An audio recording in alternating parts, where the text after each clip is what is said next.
Hello, this is week 4 of Interactive Computer Graphics course. The topic of this week is deformation and animation. So last week we discussed the modeling of 3D shapes, and they are kind of rigid shape. There's no deformation, there's no motion. In this week we will discuss how to make them move or deform.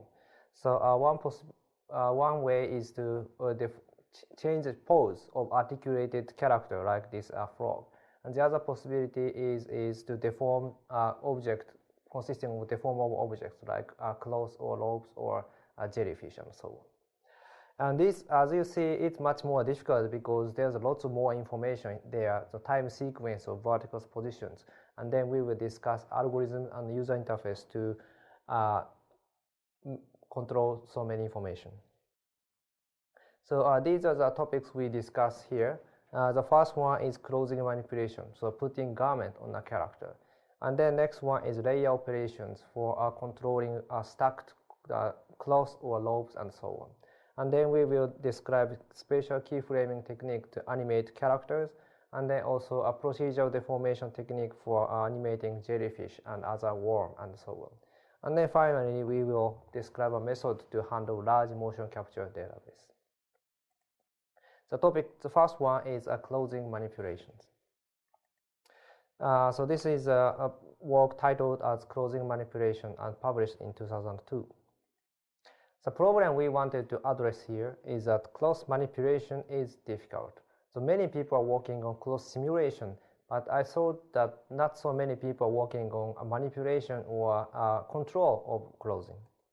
So these are the popular techniques in the field.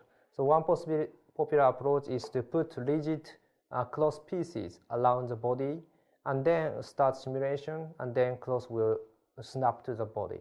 And this is very popular approach. However, from user's point of view, it's very tedious to place piece of clothing around the body with 3D rotation and 3D position control.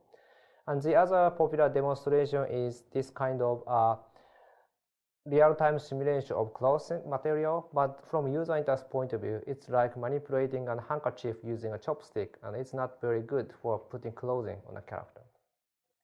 So what we want to do here is a way to make it easy to put clothes on a character in a very flexible way. There are so many different ways of putting clothing on a character, and we want to develop interaction techniques to make it easy to test many variations. Okay, let me show you a video. So we introduced two techniques here, wrapping and then dragging. The first one is wrapping.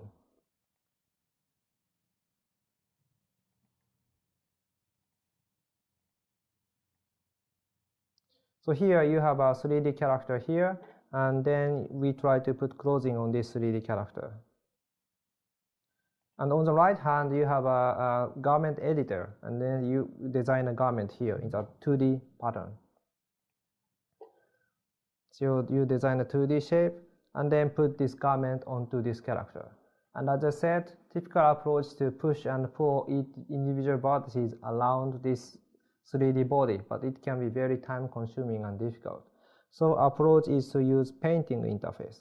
So user roughly specify which part should go where. So these 3 lines should go here, and then here, and then here.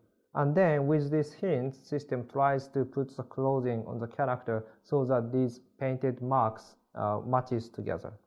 So just press wrap button.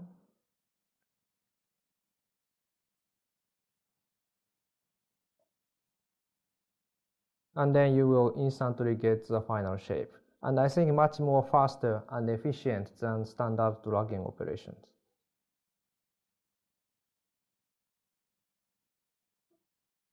So here's another example. As here we try to make a skirt, and then we try to put this garment on this character.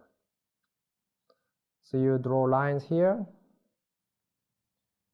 and then this will also align here, corresponding lines on this character, and then just press wrap, and then you suddenly get the skirt on this character. And here's a little bit more complicated example. So you paint 4 strokes and then also corresponding strokes on this character. So in this way, you can get a specific way of putting garment on the character. And here's a little bit more complicated example. So you can quickly design this kind of t-shirt and then a shirt, and then you can put in this garment. Again, if you use traditional drag and pull operations, it can be very tedious to control this.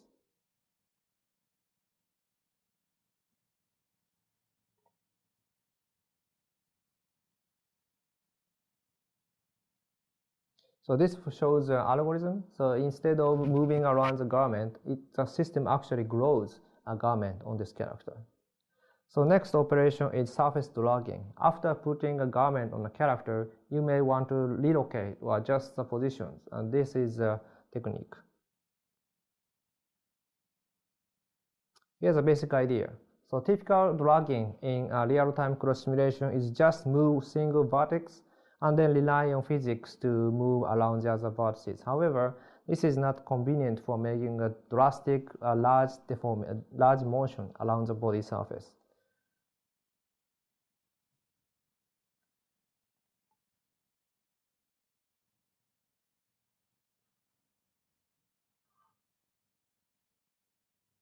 So this is an example of traditional single vertex dragging. So it can make a very local shape change, but it's very hard to make a global change. So what we propose is called surface dragging. So as you drag a single vertex, the system directly propagates the motion around the body surface. So if you make a small motion, all vertices move together. So you can make a big change with a single drag.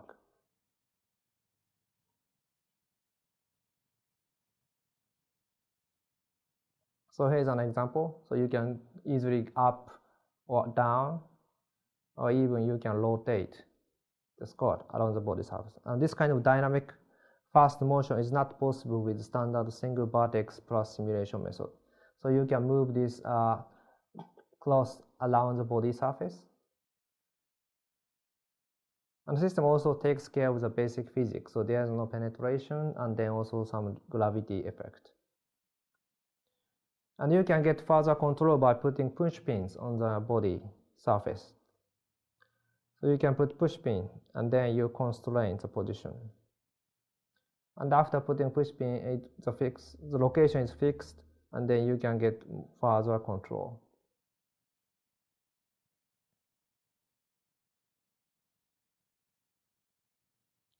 Yeah, again, by push pin, you can constrain the propagation, so you can just move one part of the garment.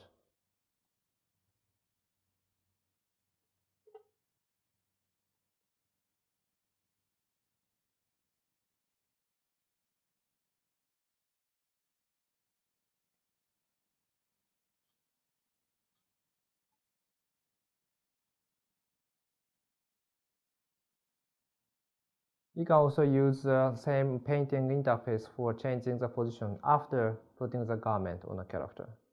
So this is useful to make discontinuous change like this one. So you can suddenly jump the part of the cloth to the arm.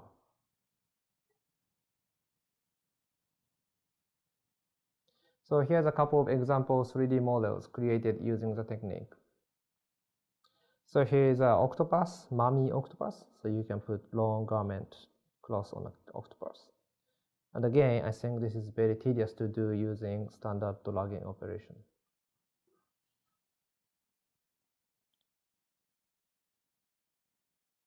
And this is something we wanted to do using the interface. You can put clothing on the head and you can play around with this.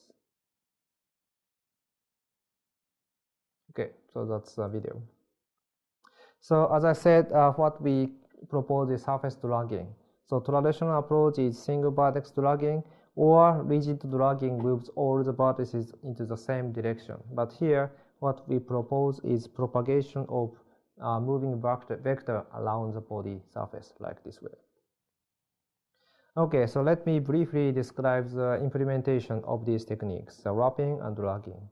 And then I will first explain the wrapping algorithm. So wrapping is, as I said, instead of moving integrated entire cloth to the body, we actually glues the cloth on the body surface. That's the basic idea. So in this way, you can avoid difficult collision detection and so on. So here's a lot of details. At the beginning, system first computes a dependency graph or propagation graph, starting from the painted triangle to the other triangle. So this is a kind of a directed graph. And then, according to this directed graph, dependency graph, we grows the cloth on the body surface. So first, we transplant 2D cloth to the 3D surface, and then we paste new triangles one by one on the body surface according to the dependency graph. An interesting question here is how to grow the surface. Please consider that there are two possible approaches. One is you paste triangle one by one, pasting directly on the body. And another possibility is instead of direct painting, it's a kind of more straight along the cloth surface. And we actually implemented the first one as a naive approach. However, we found it problematic, and then we switched to this planar growth. Let me describe it a little bit more. So if you stick to the body, it can have a problem when you have like a sleeve. If you start to make a sleeve from both sides, if you stick to body, there are so many, it causes many folds, around here. So we found it problematic. If you use a planar growth, then it works this way, and then afterwards physics will stitch together, and then you will get a reasonable result.